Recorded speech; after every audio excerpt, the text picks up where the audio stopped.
जय श्री कृष्णा। मैं उमेश सही। आज का हमारा श्री कृष्ण के बारे में हम आपको एक नए टॉपिक के बारे में बताएंगे, जिस टॉपिक का नाम है भगवान कृष्ण और अरिष्टासुर की कथा। So lord Krishna and Arishtasur story in Hindi. So guys, चलते हम स्टार्ट करते हैं। एक बार की बात है, वृंदावन की गलियों में एक बैल घुस गया था। वो बैल बहुत सारे लोगों को जख्मी भी कर चुका था और किसी को भी कहीं पे भी नुकसान पहुंचाता था, जिसकी वजह से बहुत सारे लोग जख्मी हो गए थे। ये बात श्री कृष्ण को पता चली। श्री कृष्ण वृंदावन के किसी वन में ही थे और वो गायों के साथ खेल रहे थे। तो जैसे ही इस बात श्री कृष्ण जी को पता चलती है, श्री कृष्ण जी भागे भागे उस गांव में पहुंचते हैं, अपने वृंदावन के जो पास में अपने गांव में है। तो वहाँ पे जाने के बाद पता चलता है कि एक बैल किसी को भी कैसे भी जख्मी कर रहा है। उसका एक ही मोटिव था कि जो भी सामने आता था उसको जख्मी कर जाता था। फिर उस बैल को श्री कृष्ण जैसे ही देखते हैं, उन्हें पता चल जाता है कि यह बैल साधारण बैल नहीं है, ये कोई राक्षस है।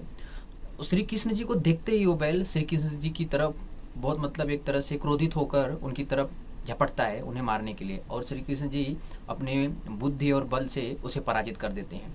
जैसे वो उसको पराजित कर देते हैं, वो जमीन पे पड़ जाता है। मीन्स उसे श्री कृष्ण जी मार गिराते हैं। मार गिराने के बाद वह राक्षस अपने वेश में आता है और श्री कृष्ण जी के सामने नतमस्तक हो जाता है, और फिर वह अपनी स्टोरी बताता है कि वो कैसे राक्षस बना।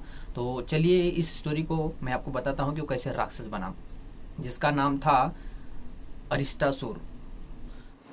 तो राक्षस बताता है कि मैं बृहस्पति भगवान का शिष्य हूँ। मुझसे कुछ गलतियाँ हो जाने के कारणवश भगवान बृहस्पति जी ने मुझे श्राप दिया था, जिसकी वजह से मैं राक्षस हो गया था। एक राक्षस बन जाओगे।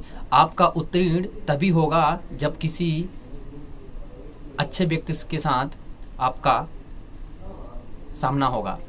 तो इसलिए मैं सोचा था कि मैं मोक्ष पा जाऊं, जिसकी वजह से मैं वृंदावन में आ गया और आपके हाथों ही मुझे मोक्ष मिलनी थी। तो हे भगवान, मुझे माफ़ कर दो और मुझे क्षमा कर दो, और आपका मैं पूरे दिल से धन्यवाद करता हूं कि आपके वजह से मुझे मोक्ष मिल पाया।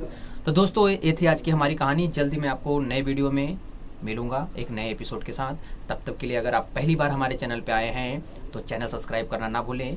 मैं आपको अच्छी से अच्छी वीडियो लाता रहूँगा। धन्यवाद। जय श्री कृष्णा। राधे राधे। जय बप्पा की।